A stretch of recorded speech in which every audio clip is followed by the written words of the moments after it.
Palma 90 presenta Médicos en la Radio.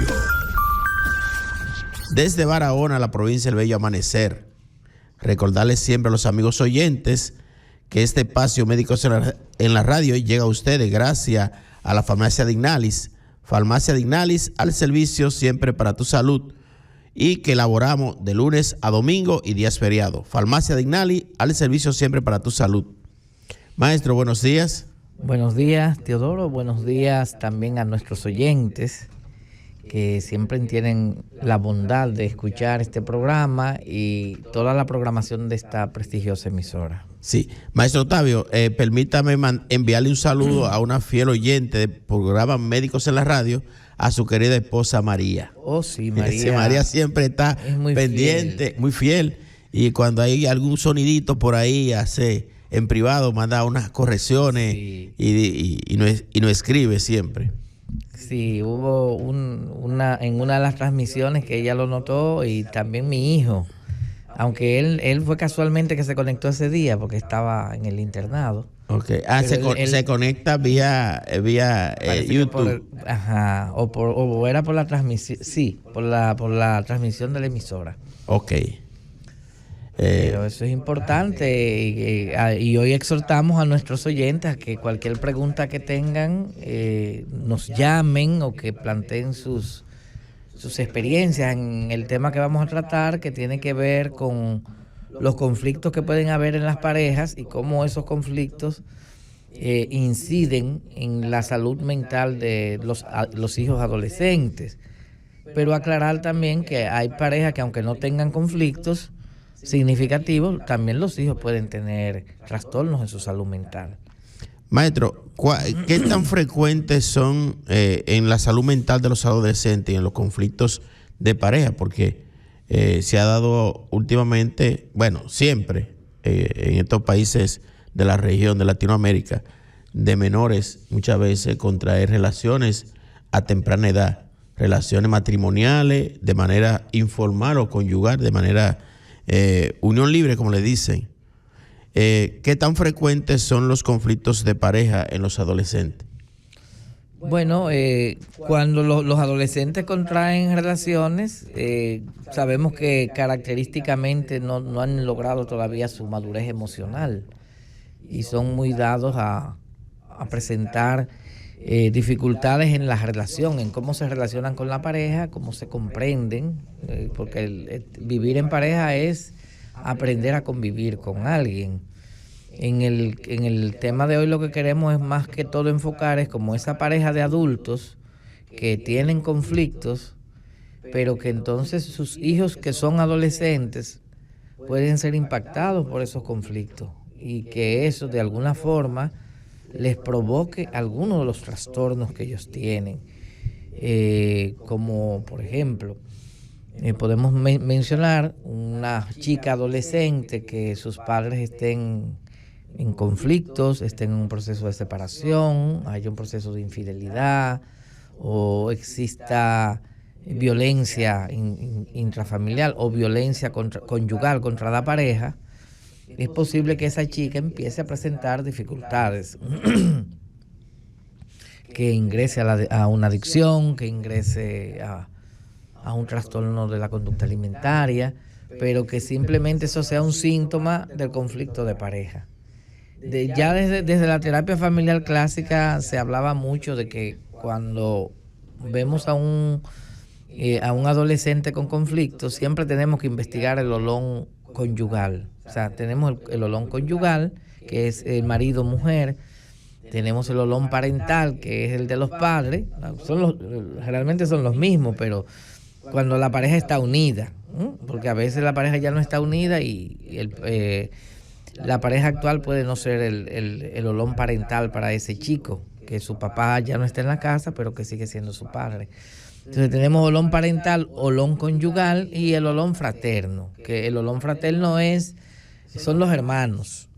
Si hay 3 adolescentes, bueno, ese espacio de la familia sería el olón fraterno, que es un espacio donde ellos como hermanos aprenden a negociar, aprenden a competir, aprenden a socializar. Es como un laboratorio social, decimos un laboratorio social porque tus primeras habilidades sociales tú las vas logrando ahí con tus hermanos, aprendiendo cómo a negociar, aprendiendo a competir con ellos, aprendiendo a cómo resolver los conflictos, a ponerse de acuerdo y a ponerse en desacuerdo también.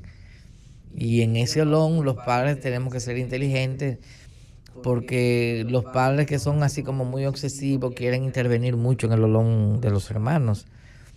Y hay que dejarles a ellos como que vayan adquiriendo las habilidades de negociación, y uno los tiene a veces que dejarlos que ellos se pongan de acuerdo.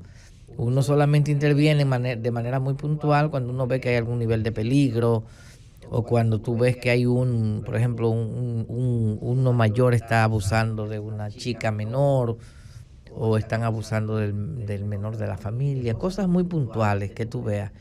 Pero a veces hay que dejar que ese chico menor aprenda a sacar de abajo para que vaya aprendiendo habilidades sociales, porque así se define como un laboratorio social.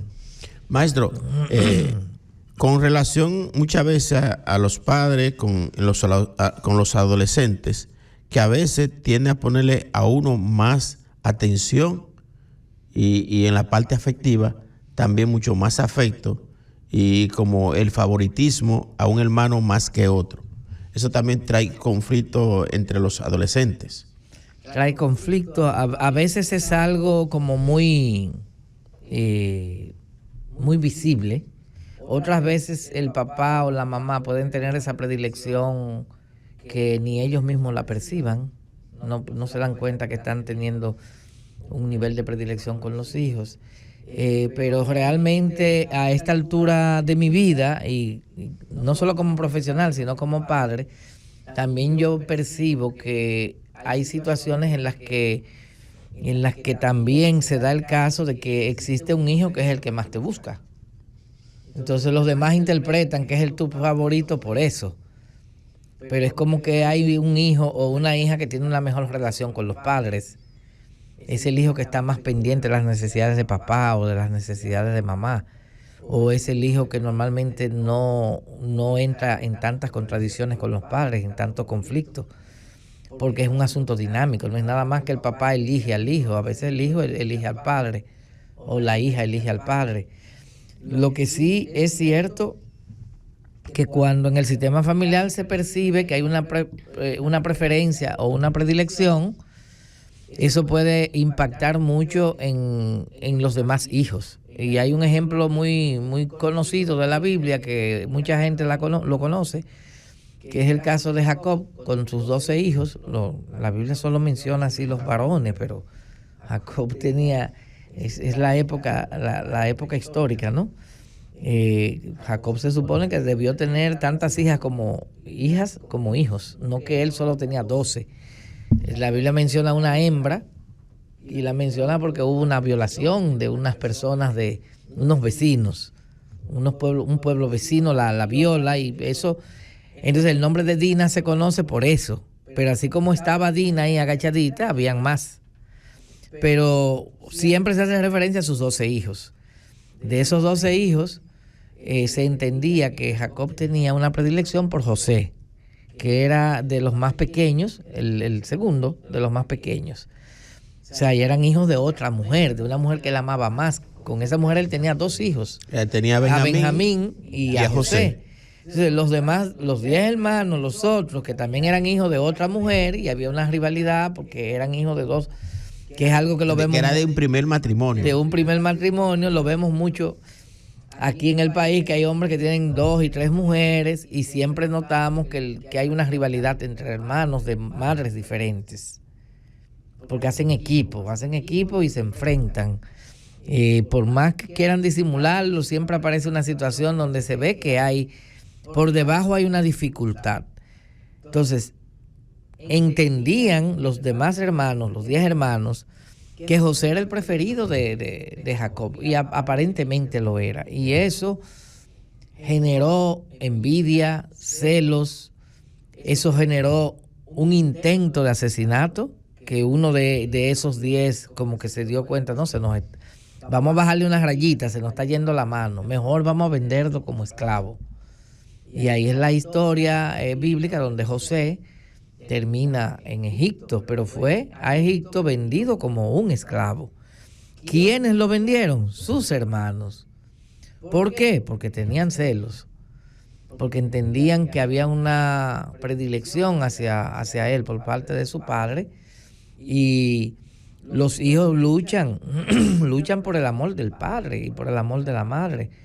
A veces no lo expresan o no lo entienden muy bien, pero en esas dinámicas conflictivas que se dan en la familia, se dan esas luchas, y muchas veces, y lo vemos reflejado en muchas familias que no tienen tantos hijos, tienen 3 hijos, tienen 2 hijos, vemos que hay ese conflicto entre hermanos porque se ha entendido que hay una predilección. Entonces, cuando hay una predilección hacia un hijo, en esa misma familia se va a dar lo que se llama rivalidad de hermanos, que es la rivalidad entre hermanos.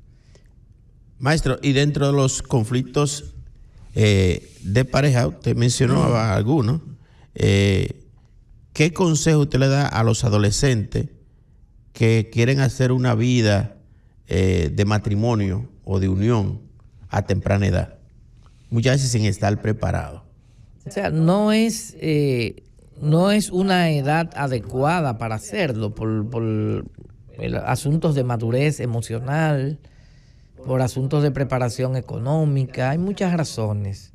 En el caso de las chicas, hasta biológicas, ¿no? Que todavía su cuerpo no está preparado adecuadamente para un proceso de recibir un bebé y de todo lo que tiene que ver con la maternidad y demás.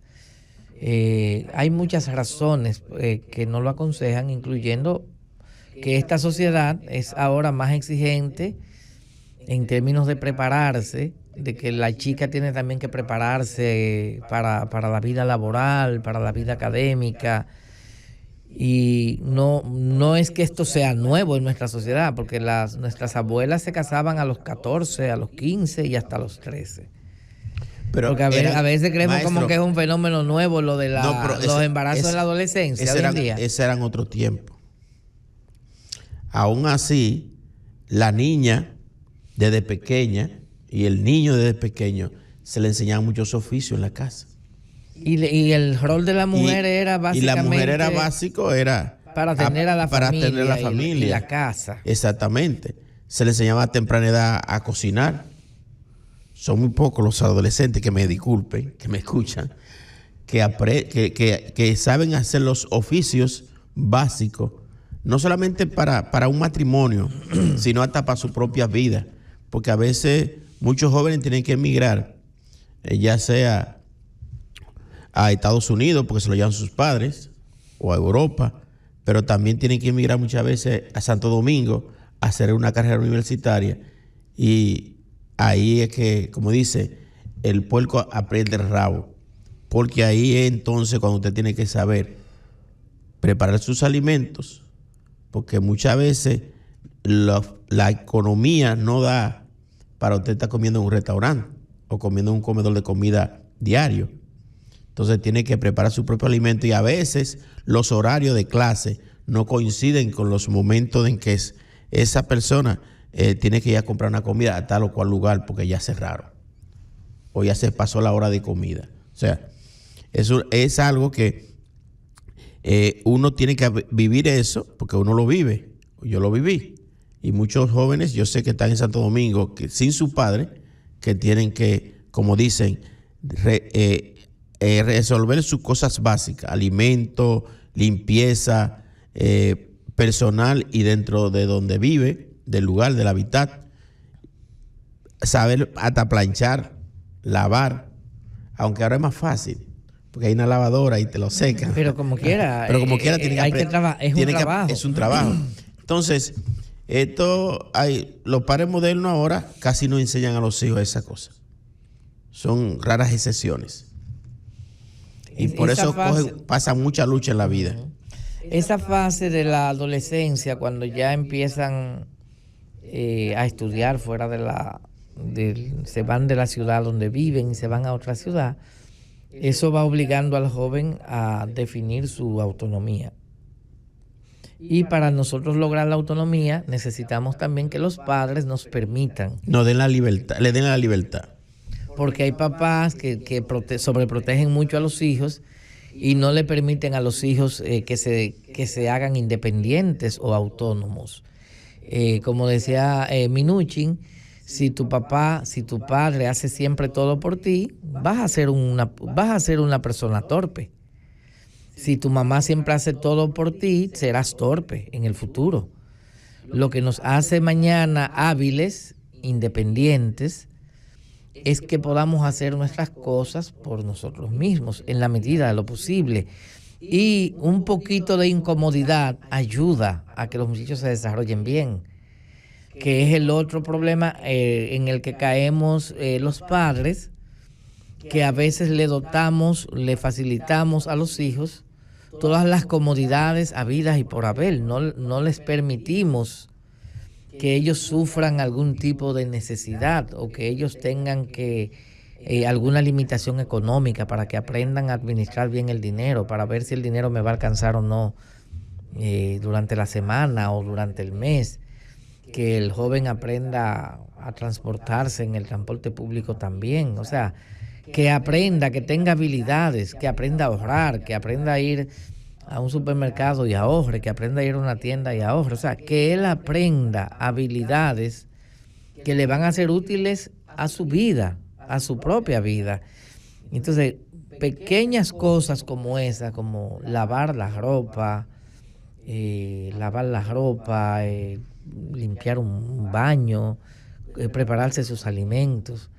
Todas esas pequeñas cosas ayudan a que la persona vaya conformando su propia personalidad y que se sientan útiles, independientes, responsables. Cuando hacemos todo por nuestros hijos, como dice Minuchin, los convertimos en torpes. Es torpeza que creamos. Entonces, todo el que sale de su casa a estudiar de alguna manera se va a ver obligado a tener que hacer muchas cosas por sí mismo, a menos que la familia lo dote de tantas comodidades, ¿no? Que le ponga la chica de servicio, que le ponga, que lo llene de todo, que todas sus necesidades estén cubiertas. Él tendría que hacer algo o ella tendría que hacer algo. Y ese hacer algo y ese tomar mi vida en mis manos, ese desprendimiento del padre, de ese lugar seguro, de la cuna paterna y materna, es lo que hace que el joven aprenda a ser autónomo. Y ese ser autónomo, efectivamente, ser independiente, eso es una vacuna para la salud mental. Y siempre recuerdo a Jay Haley, que es un terapeuta familiar que estuvo muy de cerca con Milton Erickson, incluso fue de los que estudió a Milton Erickson y describió muchos de sus casos, que Milton Erickson escribió, pero no escribió en abundancia. Entonces, Jay Haley describió muchos casos de esas curaciones maravillosas que hacía Milton Erickson. Y Jay Haley también fue el precursor de lo que hoy llamamos la terapia familiar estratégica, junto a su esposa Chloe Madames, que luego se separaron. Hay personas que creen que un terapeuta familiar no se puede separar. Hay mucha gente que no entiende la terapia familiar, para nada. Es que la terapia familiar, un terapeuta familiar no tiene que ser un ente perfecto ni nada por el estilo. Es un ser humano imperfecto. Es un ser humano que aprende técnica, que aprende una serie que tiene una serie de conocimientos para ayudar a otros. Entonces Jay Haley tenía unas ideas que creo que en parte las fue entendiendo de Milton Erickson sobre lo que es el ciclo y el desarrollo del ciclo vital de la familia. Y Jay Haley plantea que los jóvenes que logran ese proceso de autonomía, o sea, se despegan de los padres, salen de la casa, son autónomos. Rompen ese apego. Ese apego, normalmente son jóvenes sanos. El joven que normalmente empieza a tener un trastorno en su salud mental es aquel que no logra salir exitosamente de la casa de papá y de mamá. O sea, esa salida de la casa de mamá y de papá que, por ejemplo, nosotros los dominicanos, no necesariamente en países más desarrollados que nosotros lo hacen igual, pero nosotros lo hacemos como con un pasaje, que es que se van a la universidad, le damos muchas libertades, ellos ya solo nos vienen a visitar y demás, pero seguimos muy pendientes de ellos. Estamos pendientes de ellos en lo económico, en saber qué hacen y demás, porque hay países desarrollados que a los muchachos le tienen su dinerito en una cuenta y desde que se van a la universidad ya esos muchachos casi nunca regresan más a la casa paterna. Nosotros todavía tenemos ese vínculo. Lo que en síntesis le quiero decir es que si usted cría hijos independientes, autónomos, está criando hijos con una vacuna en la salud mental. En su salud mental, para que no quiebren. El muchacho o la chica que es demasiado dependiente de mamá o de papá tiene más riesgo de quebrar su salud mental. Y hay brotes, por ejemplo, muchos brotes psicóticos aparecen en la adolescencia. Hay muchos chicos y chicas que empiezan a perder su salud mental en la adolescencia, y hay otros trastornos de la salud mental que los mencionaremos aquí, que tienden a aparecer en la adolescencia. De ahí que cuando nosotros como padres le propiciamos a nuestros hijos la posibilidad de que sean autónomos, estamos garantizando que sean personas sanas emocionalmente, porque es que cuando tú te ves que tú mismo puedes lograr las cosas que tú necesitas, o que ellos tienen sus pequeños trabajitos, que ganan un dinerito, o que ellos mismos gestionaron su beca en la Mesito, o en algunas cooperativas, y que ellos todos los meses reciben sus chelitos. Aunque no le alcance, pero por lo menos con lo de papá, claro, y lo que yo genero, yo tengo ya una vida mucho más confortable y mucho más cómoda. Normalmente no les alcanza, pero les ayuda, y saben que cuando tienen que ir con la novia al cine, no te tienen que estar pidiendo siempre para ir al cine. Ellos tienen su cuentecita con lo que los padres le dan más lo que ellos ganan, y van aprendiendo a trabajar, aunque sea 2 o 3 horas, trabajos pequeños. Todo eso es importante. O sea, por eso hay una imagen que a mí me llega mucho siempre, y es que yo veía en mi infancia que habían jóvenes que venían de familias bastante pobres, muy pobres, y que esos jóvenes empezaron a ser más independientes y empezaban a trabajar desde jovencito, y se metían al taller y tomaban la limpiabota y empezaban a producir dinero. Y uno notó que muchos jóvenes de esos hoy en día son personas exitosas en los negocios, en la política y en la vida. Y otros jóvenes que tenían en ese tiempo comodidades, que sus padres no les exigían que hicieran nada, y que ellos no tenían necesidades básicas porque la familia las cubría. Muchos de esos jóvenes tú los ves hoy en día que no lograron ser autónomos, y hoy están en ciertos niveles de miseria y en ciertos niveles de pobreza altos, porque el que se vio obligado por necesidad a ser independiente, ese aprendió a no ser torpe, usando la imagen de Minuchin. Entonces los otros, a los que se le daba todo, se convirtieron en torpes. Entonces es posible que muchos padres que me están escuchando hoy, que nos están escuchando en estas reflexiones, sin querer, con buenas intenciones, están criando hijas e hijos torpes, que no van a poder desempeñarse por ellos mismos. Como decía Oscar Wilde, que el camino al infierno está asfaltado de buenas intenciones, y que con las mejores intenciones, como decimos en terapia breve estratégica, podemos lograr los peores efectos. O sea, queriendo proteger mucho al niño, lo convierto en torpe. Queriendo proteger al niño, lo hago incapaz. Queriendo proteger al niño, lo pongo vulnerable para que su salud mental se le debilite, para que se quiebre, para que se resquebraje. De ahí que eso es a nosotros nos toca como padres fomentar la independencia y la autonomía, o no fomentarla. Independientemente de que usted esté en una posición económica holgada, bien próspera, pero no debe ponérsela suave a su hijo. Exacto. No. Como usted mencionó algo, que muchas veces los padres a mí no me lo enseñaron, eso lo aprendí ya después con el tiempo. Ahorrar y la forma de cómo, en qué gastar el dinero. O sea, si yo, aquellos jóvenes que hoy tienen padres que le suplen, ¿verdad?, su parte económica, aunque sea para estudio, trate de coger ese hábito del ahorro. Aunque sea 5 pesos, 10 pesos, una peseta. Si no puede, pues está bien. Pero si puede ahorrar 100 pesos todos los meses, hágalo. Porque hay padres a veces que le sacan su cuentecita al hijo para hacerle la transferencia para sus gastos. Entonces, esos jóvenes que muchas veces, o a los padres más bien este llamado es que, aunque usted tenga toda la condición de ese término que utilizamos de paternidad, nosotros los dominicanos y latinoamericanos, que es, no, yo no quiero que mi hijo pase los mismos trabajos que pasé yo. Y es una frase muy, muy común y muy utilizada. Para decir, no quiero que pase la misma necesidad que yo pasé cuando muchacho, de mi origen familiar. Claro. Y ese trabajo y esas necesidades que tú pasaste son las que te convirtieron en lo que eres. Entonces, como los tuyos no van a pasar por esas dificultades, es posible que tengan después problemas para desarrollarse. Porque si usted le da dinero en abundancia a su hijo, ¿a dónde va? A experimentar otras cosas.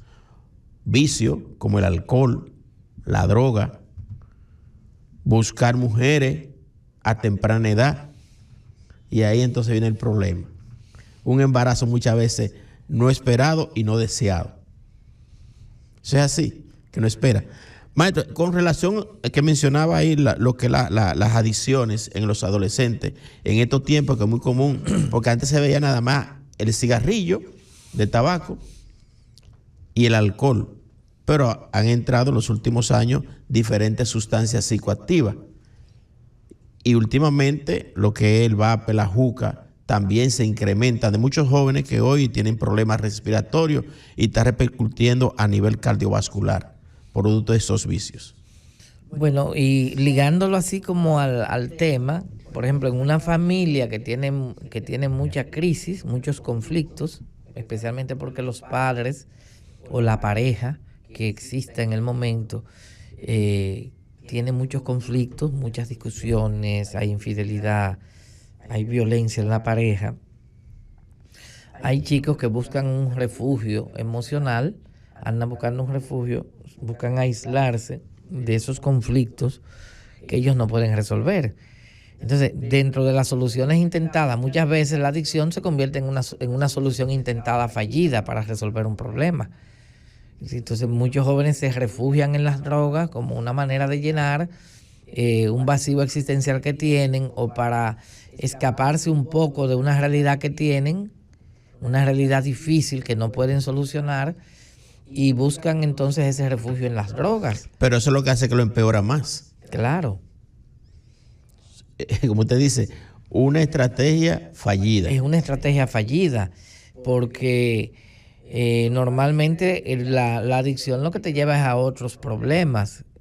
Y además, el sufrimiento, hay que aprender que el sufrimiento se debe enfrentar. La mayor parte de la gente le huye al sufrimiento y le huye al dolor. Pero usted siempre dice que el sufrimiento te hace, tú enfrentarlo te hace un poco más fuerte. Más fuerte. Y tener el valor, como dice Emil Cioran, que tiene un aforismo muy bonito sobre esto, que el principal coraje que le falta a la gente es el coraje de sufrir para dejar de sufrir. O sea, yo tengo que enfrentar mi sufrimiento y saber que el sufrimiento es como un maestro para mí, como dirían los budistas, que más o menos tienen ideas en ese sentido. El sufrimiento uno no lo debe ver como un enemigo, sino como un amigo y como un maestro que te está enseñando. Lo mismo se aplicaría a mis necesidades y a mis dificultades. Lo que pasa es que cada evento te va a enseñar a ti una cosa, pero a otro le enseña otra. Por ejemplo, un chico que vive en una familia en donde papá le daba golpe a mamá, eso le puede enseñar a algunos a golpear también a su pareja. Pero hay otros que ven eso y vieron a mamá sufrir mucho y dicen, no, yo no voy a golpear nunca a una mujer. Yo nunca seré como papá. Porque hay una imagen, creo que es en un libro de José Ingeniero, no estoy del todo seguro, que hay una imagen muy bonita que dice que dos hombres salen por una ventana y hay uno que mira para el lodo y hay otro que mira para las estrellas. O sea, es la misma ventana, es el mismo hecho, pero hay alguien que lo ve de una manera y otro lo ve de otra forma. Por ejemplo, hay personas que se trauman, que es uno de los temas que le puede pasar a muchos adolescentes o que pueden tener luego un estrés postraumático. Y es porque ese evento, ellos miraron para el lodo, no miraron para las estrellas. O sea, tú tienes que ver que algo que fue malo para ti, algo que te causó dolor, que te hizo daño, si tú vas a seguir permitiendo que eso que te hizo daño te siga a ti sumiendo en una depresión o te siga sumiendo a ti en un estado de indefensión donde ya yo sí creo que no sirvo para nada. O yo voy a tomar esa experiencia para yo encumbrarme, para yo ir a la montaña, para yo ir a las estrellas. O sea, todo depende de la mirada que tú le des a la adversidad, porque las realidades nosotros las creamos en nuestra mente. Cada quien interpreta las cosas desde su perspectiva. Cada quien ve un hecho y lo interpreta desde una óptica diferente. No todo el mundo lo ve igual. Hay personas que tienen un negocio y el negocio le quiebra y esa persona se suicida o esa persona cae en una depresión o esa persona sale a deambular y a hacer tonterías. Hay otra persona que quiebra un negocio y dice, no, pero yo tengo los conocimientos para hacerme rico. Y yo levanté 5 empresas, entonces yo puedo de nuevo volver, pongo un nuevo negocio y yo subo mi negocio.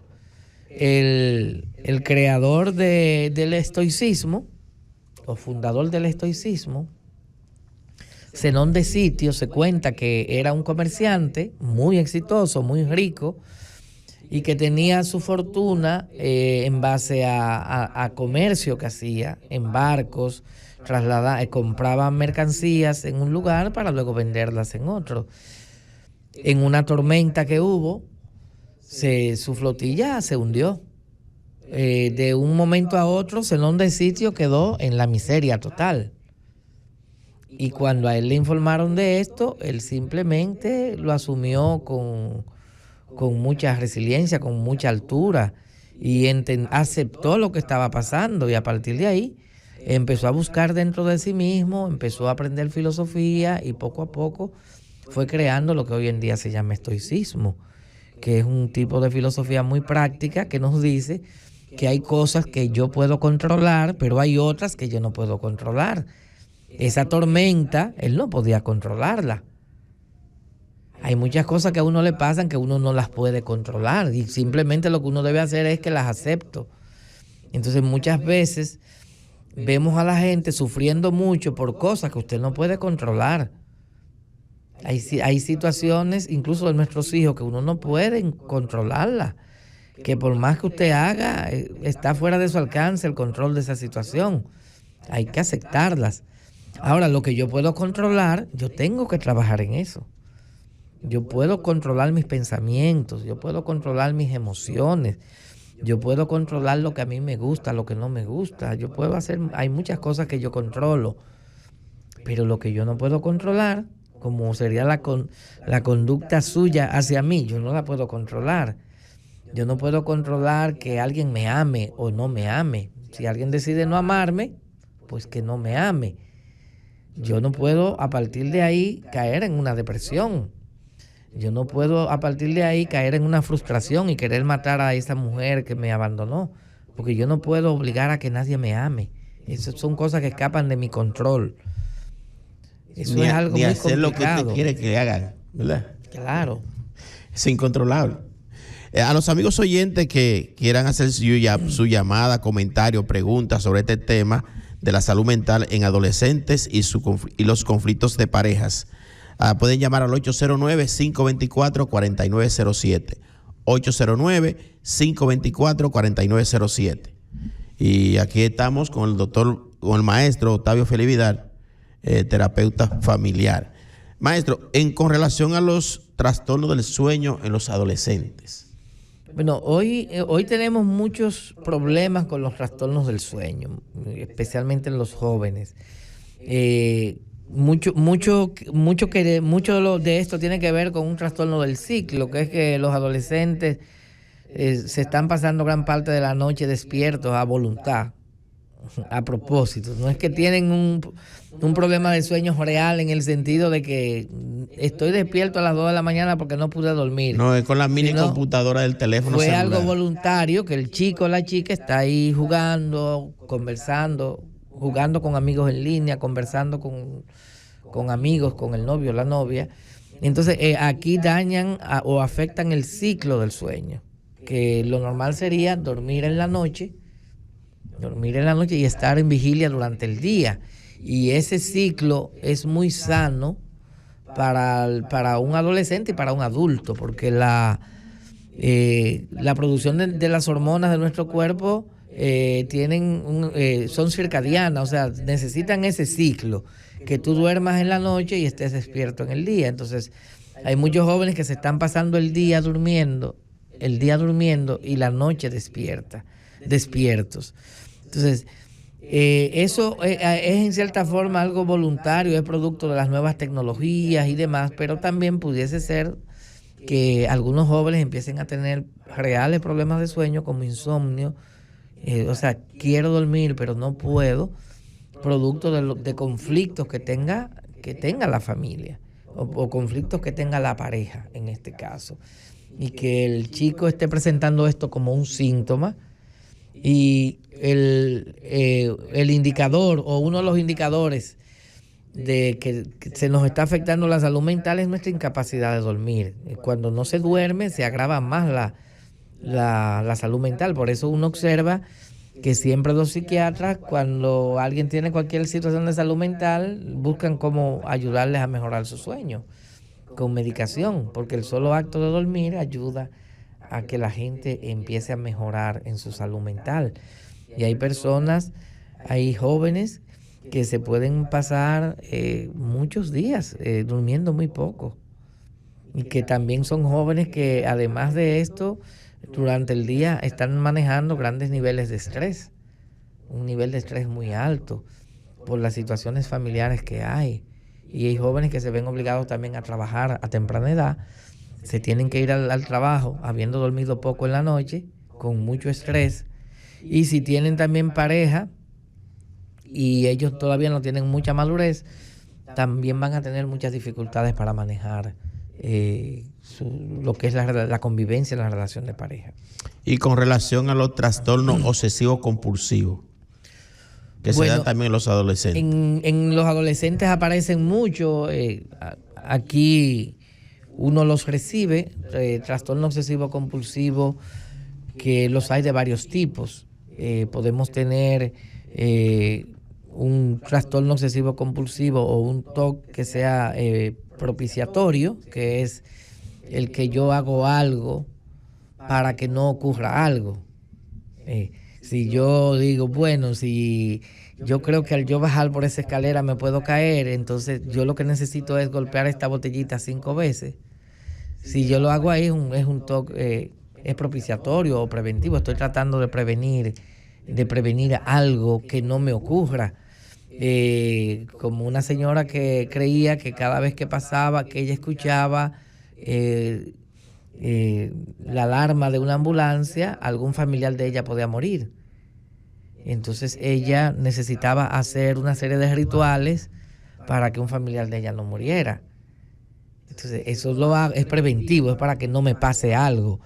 Hay personas que lo hacen reparatorio, que es que si siento que tengo, por ejemplo, las manos sucias porque toqué algo, entonces voy a tratar de lavarme las manos X cantidad de veces y me las lavo y bueno, me las lavé 10 veces y sigo creyendo que están sucias y vuelvo y me las lavo porque el trastorno obsesivo compulsivo siempre parte de una duda, y es una duda que se va convirtiendo como en un cáncer de la mente.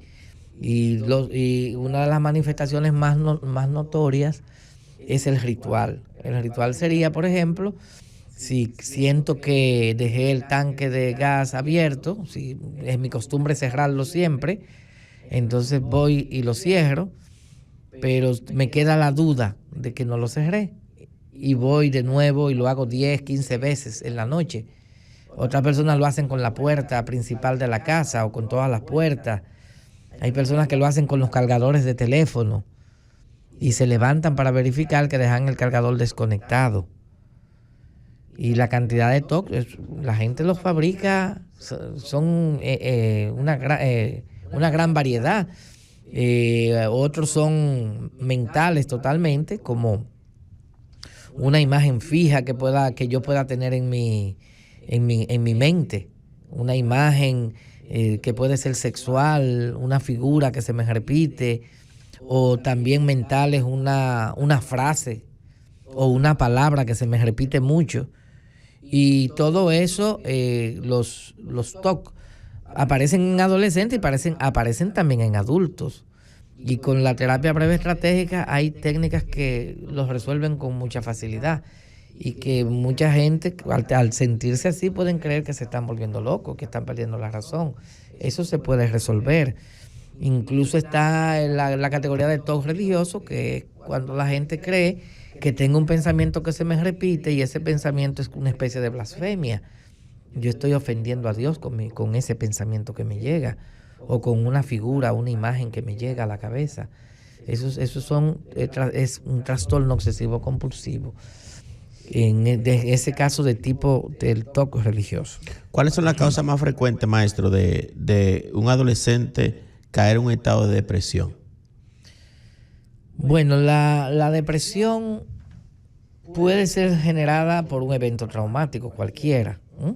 O sea, una situación traumática, un evento que me ocurre, ese será un tipo de depresión reactiva, que son la mayoría, ¿no? Pero hay otro tipo de depresión, que es la depresión mayor, que es en un porcentaje menor, que a veces es por desequilibrios neuroquímicos del organismo.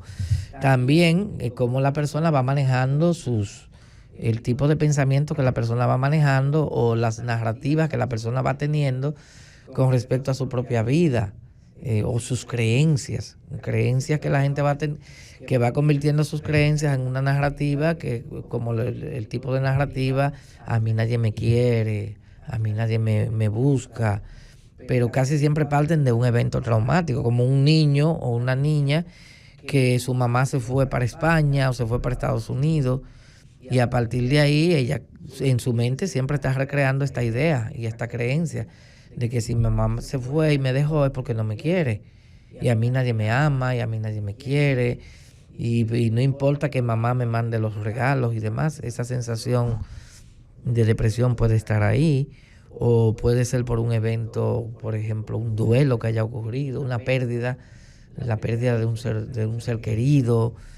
Hay muchas situaciones que pueden provocar estados depresivos. En jóvenes también las separaciones amorosas provocan depresiones reactivas. Entonces, ¿qué vamos a ver en una depresión? Normalmente ese sentido de renuncia, de que la persona empieza a no hacer las cosas que normalmente hacía. Empiezo a no querer socializar, no quiero compartir con nadie, no quiero salir de la habitación. A veces no quieren comer, no quieren alimentar, no se quieren alimentar bien, no se quieren bañar, no quieren participar de actividades, no quieren ir a la universidad, no tienen ganas de ir a trabajar. Todo esto se va dando en un proceso depresivo, y es algo que puede pasar en jóvenes, y que cuando pasa en jóvenes hay que intervenirlo. Siempre hay que intervenirlo, ¿no? Pero eso hay que estar como muy avisor, y los padres ahora lo notan mucho cuando los jóvenes se aíslan mucho, ¿no? Se quedan en la habitación mucho tiempo, no tienen amigos o no quieren.